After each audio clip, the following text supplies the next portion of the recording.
Hey there, everybody. It is another beautiful day, and it's great to be chatting with you again. All right, so I want to tell you a story, and this happened to me while I was in college.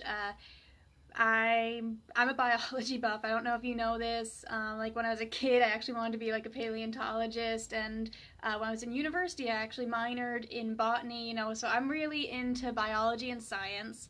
And so I remember at one point while I was in college, sitting in an auditorium with like 400 other people, watching the professor up in front of all of us giving the lecture, and just being really strongly struck by this realization.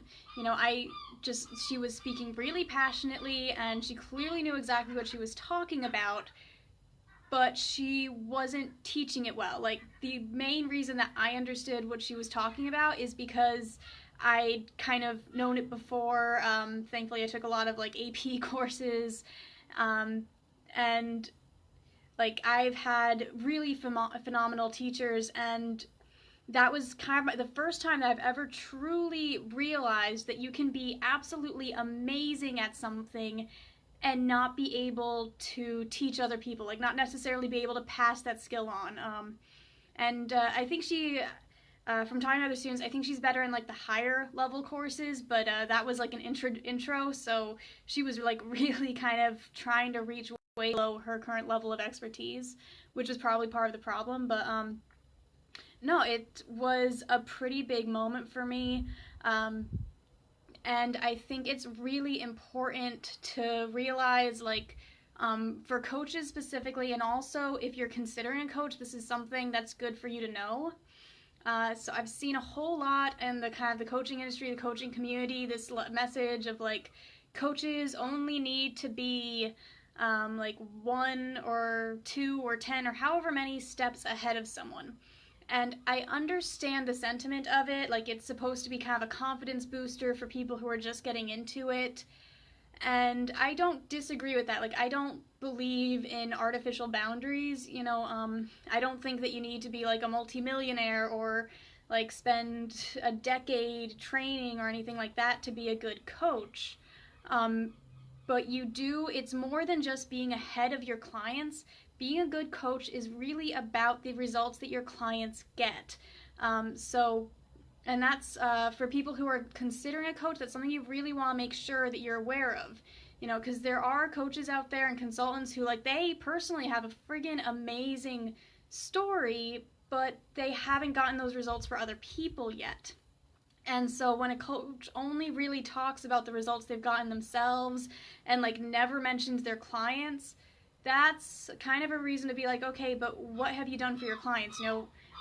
Just because someone has gotten those results doesn't necessarily mean they have the skills to coach you on how to do it. Coaching and teaching and mentoring, they're distinct skills that take time to develop. All right.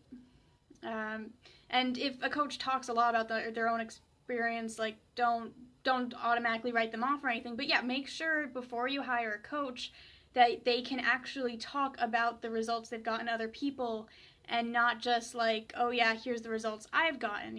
They should have, here's the proof that I can get other people the same results as well. Okay? And another reason that I don't really like the concept of coaches have to be a few steps ahead is because I don't consider my job to be like reaching down and pulling you up. I consider my job to be seeing where you are, where you want to go, and elevating you to your potential. All right. Coaches can get people results that they themselves have not gotten. I've done that in the past. With business coaching, like I've been able to help clients with employee issues, with things like hiring employees, delegating responsibilities, and things like that.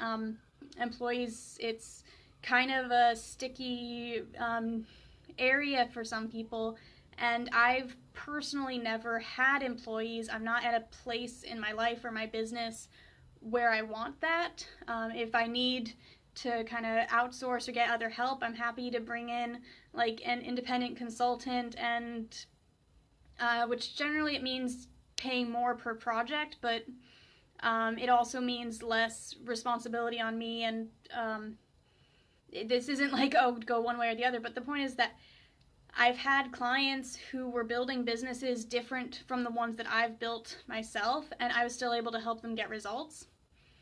Okay, you can get people results that you personally haven't gotten, as long as you actually know what you're doing and are really intentional about it and have strong enough experience helping other people.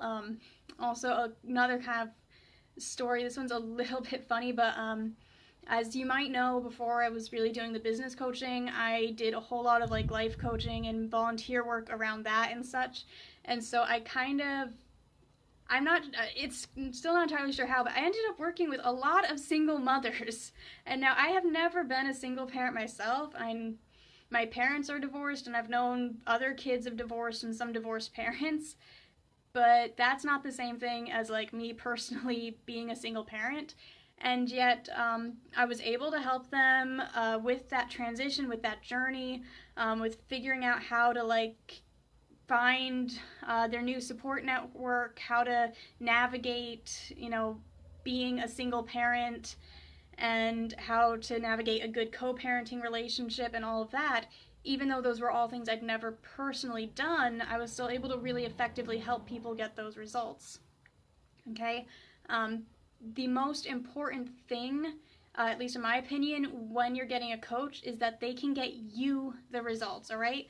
It doesn't really matter. I won't say it doesn't matter, but it's not the most important thing if they've gotten the results themselves, especially if they've not been able to get results for other people.